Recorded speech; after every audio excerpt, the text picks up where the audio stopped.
Okay, pile one. Your inner child will be healed when it feels like it has a companion through the darkness. Cards are Three of Pentacles, Five of Wands, Fortitude, which is strength, and the Devil. Your inner child feels completely alone, and it feels like it has a lot of obstacles and darkness to go through to get what it wants.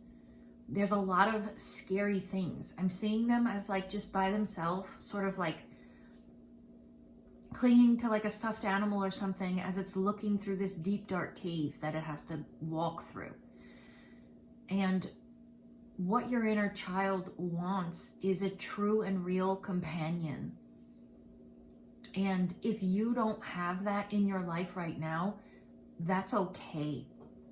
You can go in as your adult self, go to this scared child and listen to all their fears and really share, let them share everything with you and take it all in, and then say, okay, like, we've got this, we can do this. And hand in hand, you go through the obstacles of life. So they're feeling very isolated and intimidated by what stands in front of them. And maybe what's in front of them isn't scary at all. It just seems like it to this alone little kid. And eventually what your inner child would want the most, which is a desire you have, is a real and true companion to share everything with. I don't know if you feel like people, if you're someone who only tells people the good things, or if you're someone who, if you're unhappy, you will just pretend that you're happy when you're around people. Your deep desire coming from your inner child is to have a friend. It feels very friend. It could be romantic, but this feels very friend. But really anyone who feels like a true companion, and a true companion to this inner child is someone you can share the bad times with. So you seem like when you were young, this seems very neglectful. This seems like when you were sad or upset, it was either completely ignored, didn't matter, it didn't make a difference, and your parents didn't tend to it, or even more severely, you were like punished for being unhappy. And now there is this draw and this pull to be able to share that with someone else. And if there's no one else in your life right now you feel like you can, that's okay, because you're an adult self. You're already two beings. You are already the inner child and the adult self that you are now, or however old you are. Even if you're a teenager, you can go into this inner child and listen to all their fears and listen to what scares them, and you can encourage them. Like, you are looking for positive encouragement from someone who truly and really sees you. Because I think if someone were to give you encouragement now, you would hear it and then just be like, yeah, okay, well, you don't really, this person doesn't really know who I am. They don't really know how I feel. So how can this encouragement really apply to me? Because you aren't sharing the bad things. And I think that you can do this on a smaller scale. You don't need to like show up at work, and if a coworker is like, how are you? You don't need to be like, well, as a child, I was traumatized in this way, and at this age, and this happened and this happened. But you can say, I'm just really tired today, or I'm really down and I don't know why. And just start opening up by giving people the full picture of who you are, instead of just being the most palatable, easy person. Instead of just putting on this mask that you're always okay. Because this is further isolating this inner child, and they feel like they can't have a companion because they can't bring the full truth of themselves to someone. So you can be the first person that listens to everything this child has to say, including all the bad, and who doesn't judge them for it, who listens. And then there's really a sense of you're wanting encouragement here. So you can encourage this child after you've listened to them, after you've accepted all of their darkness. you can take their hand and both of you together can look at the obstacles in front of you and look at everything you have to do and just have each other's hands and smile at each other and be like, we got this. This is real like duo energy. Like, I'm trying to think of, I don't know, like Batman and Robin's the only one I can think of, but this feels like very evenly balanced. You're wanting someone who can truly match you, who you can truly share yourself with, and who you can go through bad things together. That is a very deep desire that you have, and you probably didn't get it as a kid. Your parents or whoever was taking care of you probably did not tend to any emotion that was bad coming from you. And maybe when you were very intimidated by things as a kid, they didn't say, oh, you've got this. They said, oh, that's stupid, and just sort of left you to it. So they just feel alone and they feel quite intimidated. And maybe you're not doing anything that's really all that bad, but the kid inside of you is a bit scared of what they have to do.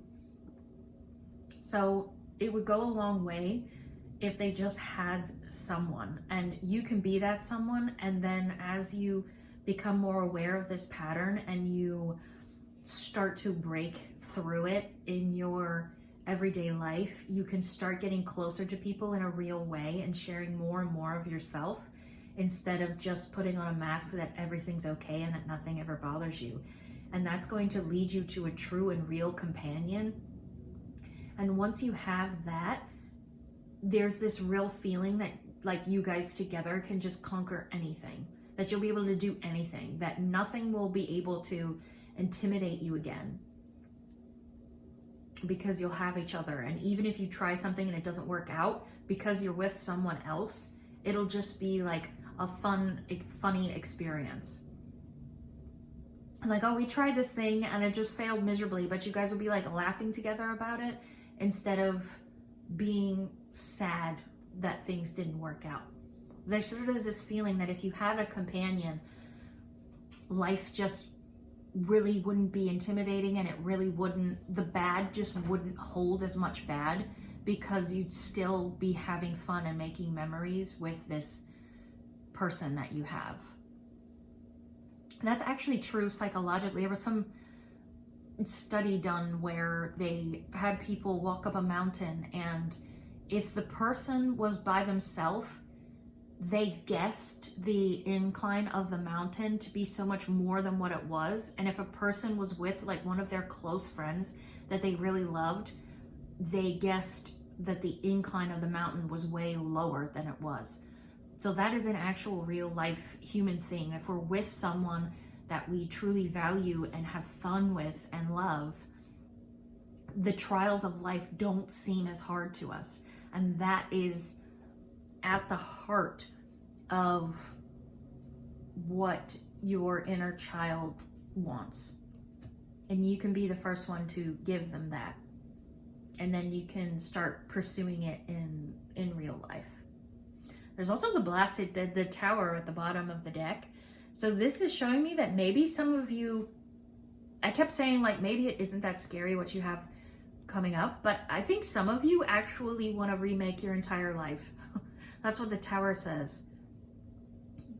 So maybe what you are facing, maybe you're in a job you hate and you want to completely like undo it all and start over again in a new job or a new place. So maybe there is something big and scary coming up.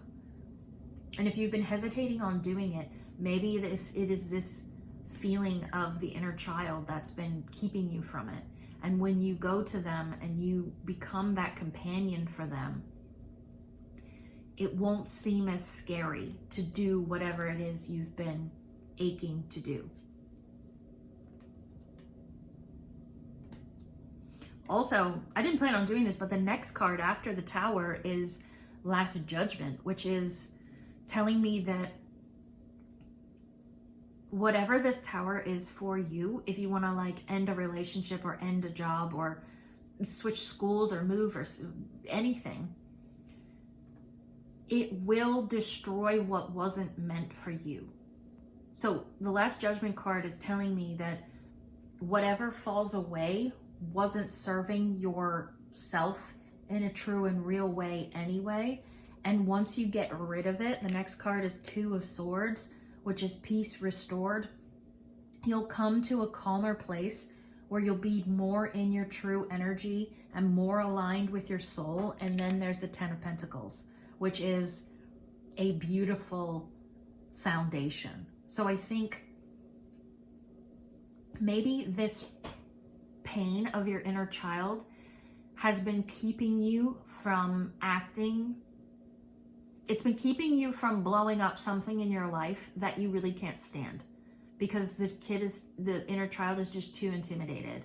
When you go and you become that child's companion and you guys are like, okay, we got this, we can do this, it's going to give you more energy and more confidence to blow up the tower, so to speak, in whatever form the tower is for you. And when you do that, you will become more strong and more of yourself, and the life around you will serve you more, and you will build a foundation that is powerful and strong and real and what was actually meant for you. Whatever it is you want gone was meant to be gone. And this could be a step in getting it gone. So, just see if there's any more messages. I don't think there are. I think that they just want a companion, and then things won't be so intimidating. And they want to share their negative feelings, not just the positive ones. They don't want to pretend that things are okay when they're not okay. So that is the message I have for you. I hope it helped. Please let me know what you thought down below. If you want more of the pick a card readings, I would love to hear it. And thank you for being here. I hope I'll see you in the next one. Bye. Okay, pile 2. Your inner child. The healing that needs to be done is the healing between you and the universe. Your inner child is inside of you, not believing that the universe or any sort of authority over you will care about you or give you an inch. So let me describe what I mean a little better. Also, there's a video that I did that was a collective reading. It was called something like, I'll link it down below, but it was called like, you couldn't trust them growing up, but you can trust the universe. Also, you might want to watch that video because it's the same type of thing going on. But the feeling this is giving me is that you couldn't get what you wanted or what you truly needed from your parents. And you've taken that feeling. Your inner child felt like your parents are the way that you get every single thing in the world as a kid. So if your parents aren't giving you something, you're really powerless to get it for yourself most of the time. So your inner child has a sense of powerlessness and a feeling that they cannot bring about what they want in their life. And that feeling that the parents gave the kid is now being superimposed onto all of authority, including bosses, jobs, governments, and the universe itself. You're vibrating with an energy of, I can't get what I want because the people in power who have the power to make a difference don't care about me. That's what your inner child is carrying around inside of you. That is very deep. Okay, let me tell you the cards. 7 of Wands, 2 of Cups, Princess of Wands, Wheel of Fortune, and then the 5 of Pentacles came out, and that really applies. You're in this 5 of Pentacles energy where it's like you can see how people are thriving and doing well, but you feel like you're on the outside with no way to get in. The 7 of Wands talks about an underdog, and I'm just seeing you not even fighting back. I'm seeing this 7 of Wands picture as you just sort of on the ground being so defeated and upset, and like life and all of the elements of life just keep coming and like beating you up. I think if I were to ask you what you wanted the most right now, it would be a break. You want some kind of a break. You want something to come through with this Wheel of Fortune. Something to come through that would give you a break. Just like a bit of money, a raise, a promotion, something good. You just need a break because you feel like you can try and try and try, but none of it means anything. And as long as you're carrying around this pain from your childhood, what you do really won't bring anything in, because your child is sort of emanating, your inner child is emanating a vibration of nothing I do matters. I can't get what I want. No one cares about me. No one will give me a break. No one's going to help me out. So this is a very deep, like, you need to heal this child and this feeling so that you can get your break in life. This is exhausting. You're probably drained, burnt out. This is the energy of someone who could work like 60 hours a week and do everything they possibly can for their job, but someone else gets the promotion. They still can't pay their bills, or something comes up like an unexpected payment. You're like, how on earth do I have to pay this? And then the money's behind. This is the energy of just things never ever working out for you. This is terrible. I'm so sorry, but this is a blessing to know this, because then you can go into this inner child and you can heal this feeling. So you're going to allow this like powerlessness, this powerless little kid who feels like their relationship with authority is keeping them powerless because authority doesn't care about them, or maybe even you think that authority is mean or cruel or punishing. Just go into that feeling and allow that kid to express everything they want to express to you.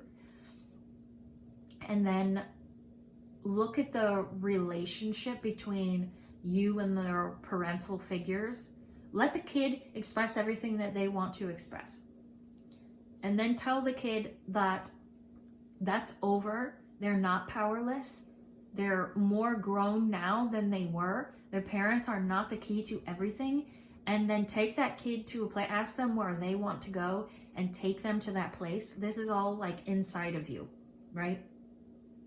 Take them to that place and let's ask them what do they want, and just give them anything that they want.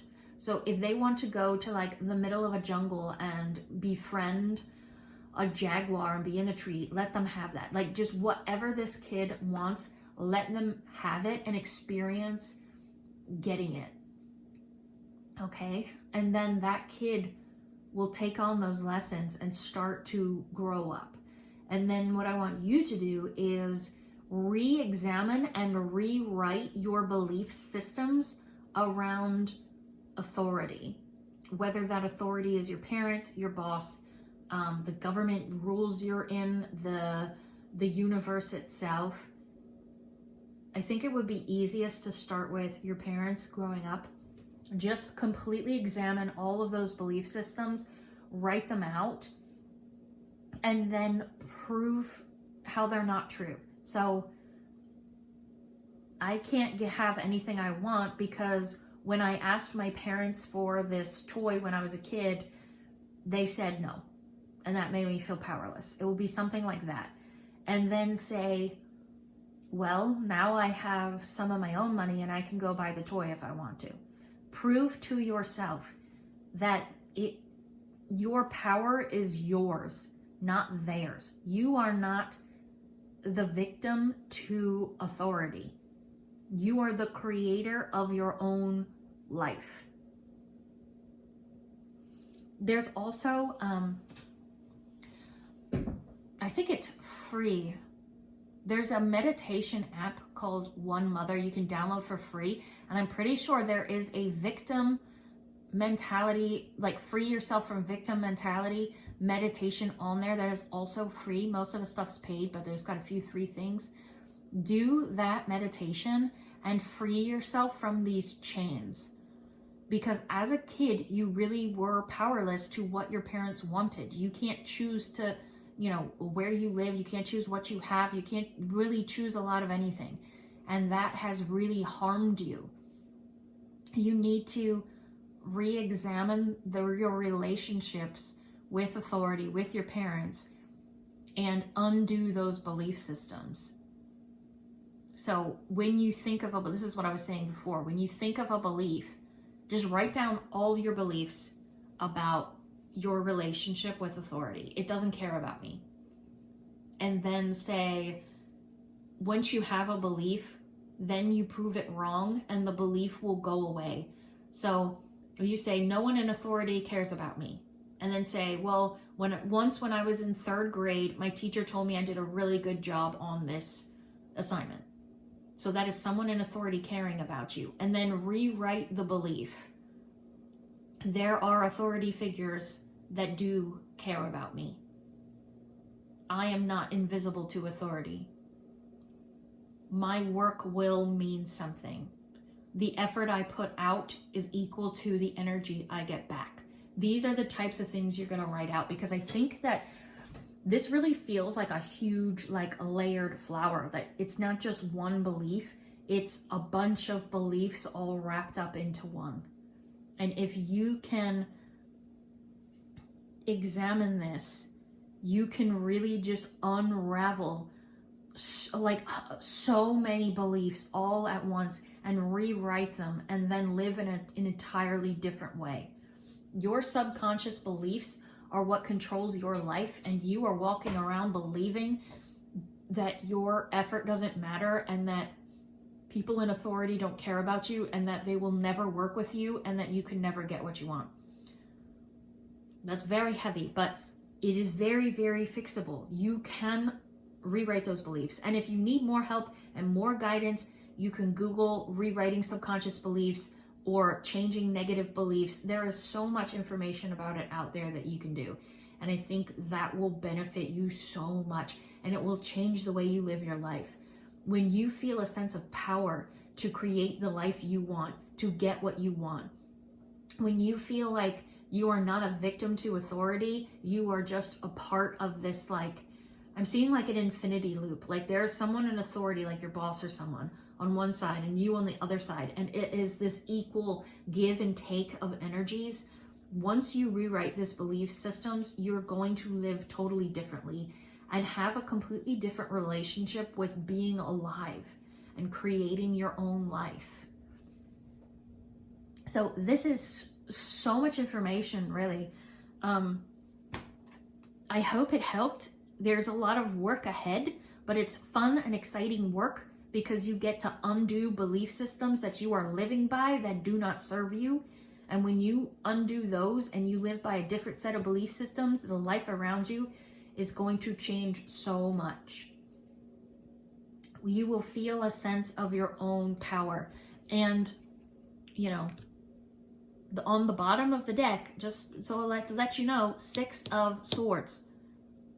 Earned success. This card means you leave, on the original deck, it is a ship leaving a shore that doesn't serve it, going on to a better shore and a better energy. You're going to be able to live completely differently when you undo and rewrite these beliefs.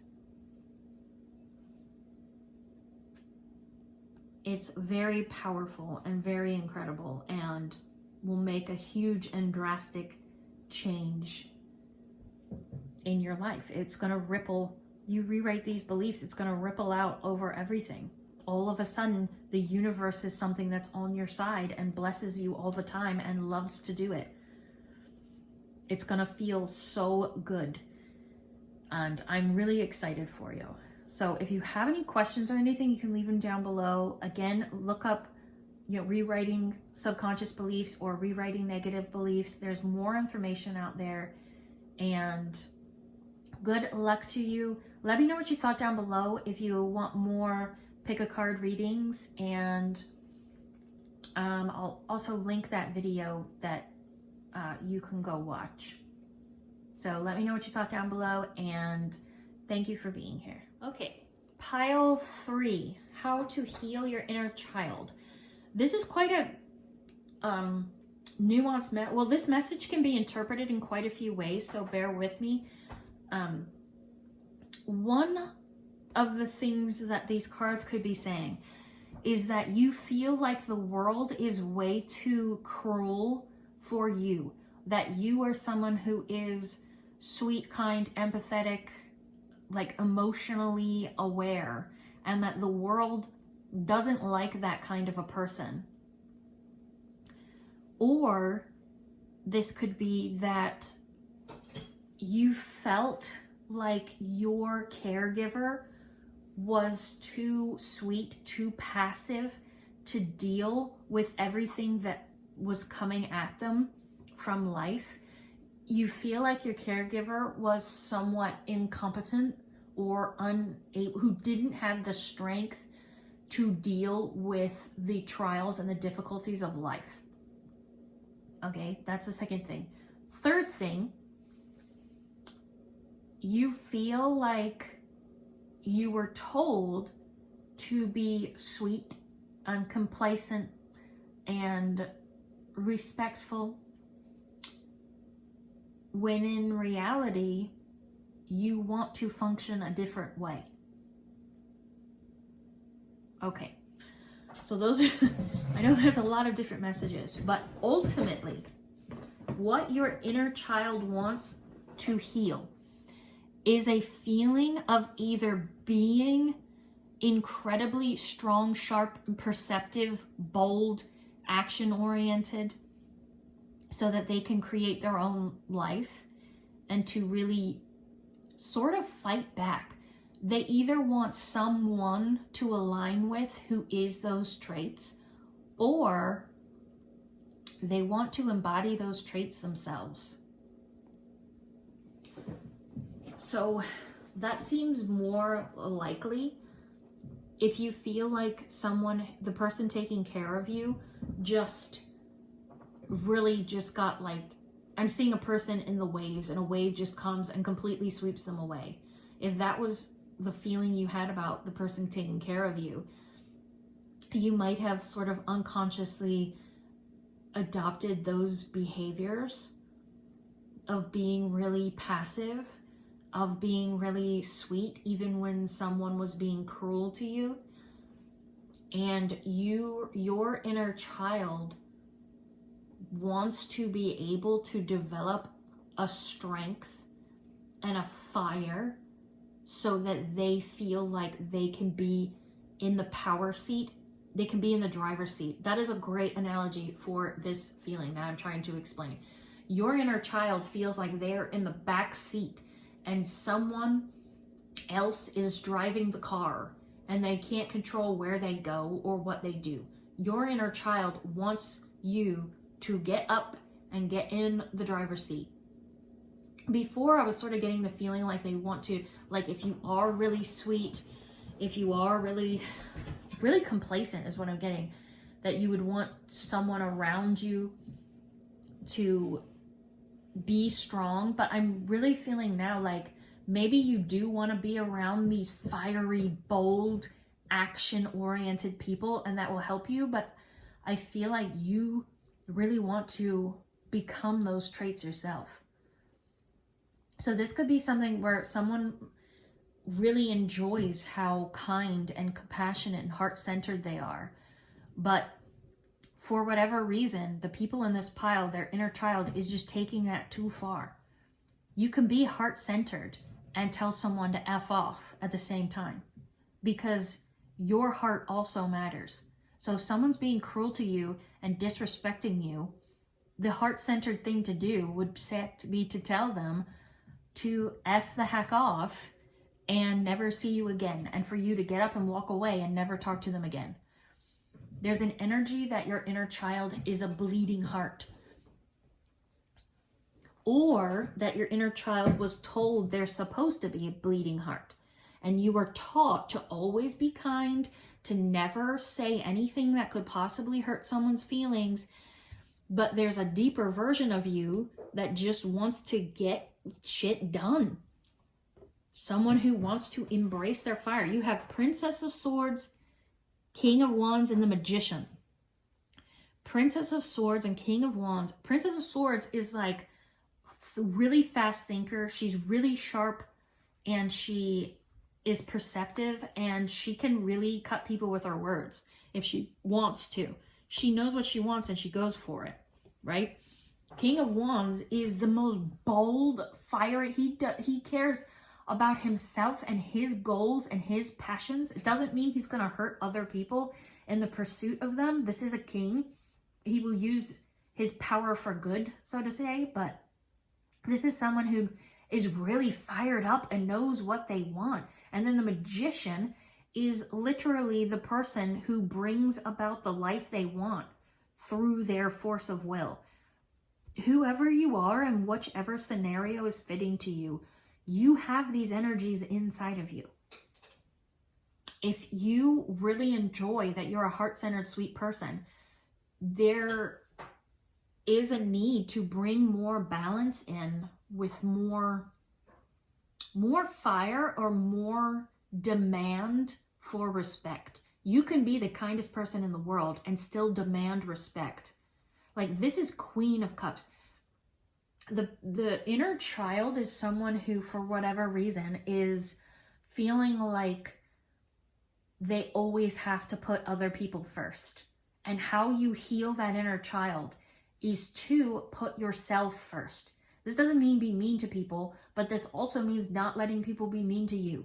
This also means going after what you want. There's a passivity in this inner child. Whether they learned it from their caregiver, whether they were told that that's what they had to be, or whether that's just what they became. The passivity to healing your inner child, and therefore healing you and your being and the way that you live life, means healing this idea that you have to be passive, or this idea that selfishness is wrong. This is so...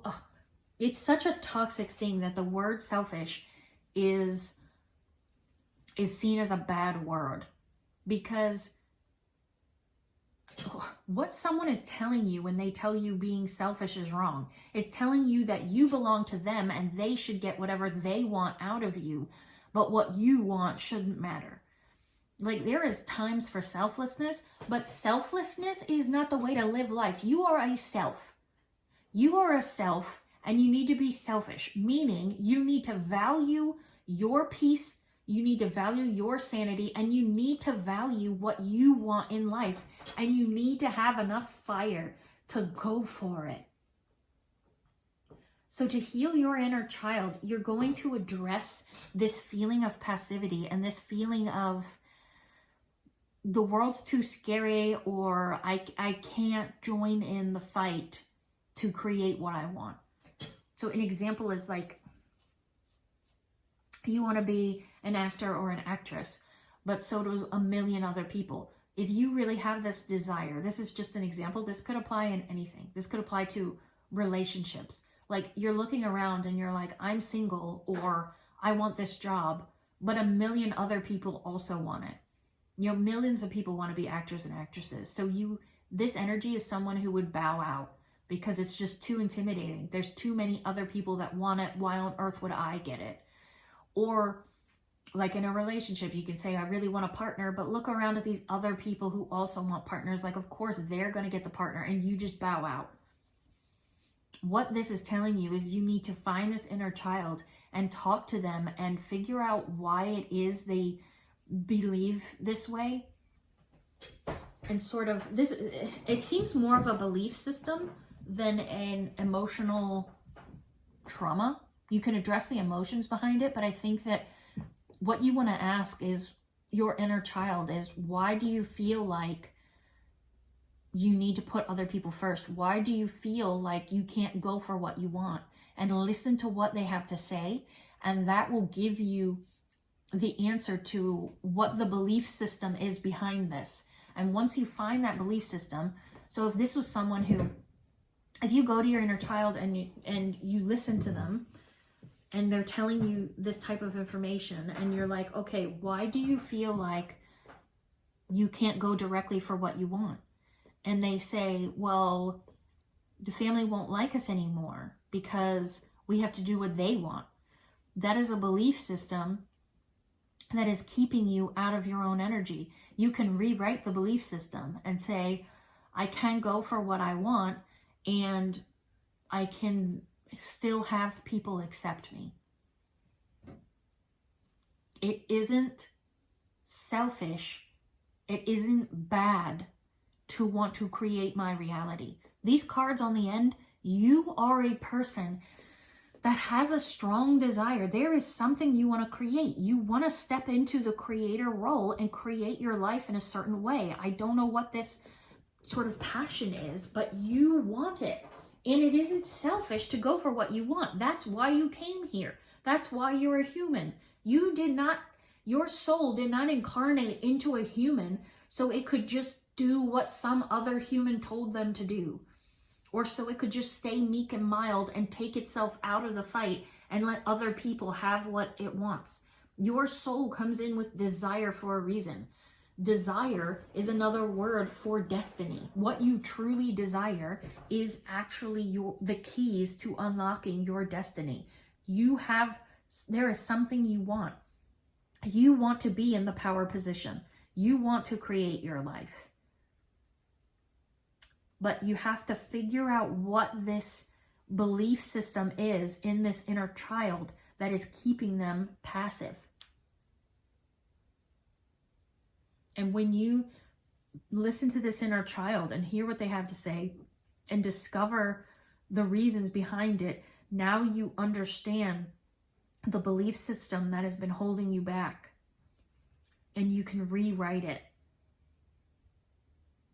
So you find the belief system and then you write why it isn't true, and then you rewrite the belief system. So if you want to go for a career, say you want to be an actor or an actress, and the kid is like, there's no point, there's too many people who want it, so I'll just bow out. You would write that belief down and then say, well, yes, there's a lot of people who want it, but how many are actually pursuing it? Does the amount of people matter if I am exactly who the casting directors want? What if I'm the exact person for a certain role that the people want? Does it matter if 1 million people audition for a role if I'm the perfect one to have it? People get cast in roles every single day. Why do the numbers even matter?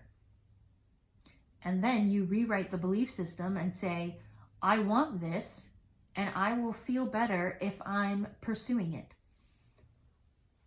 I can get what I want, and the number of people who are involved don't matter. This is the type of thing you would do. So this is also something that's online.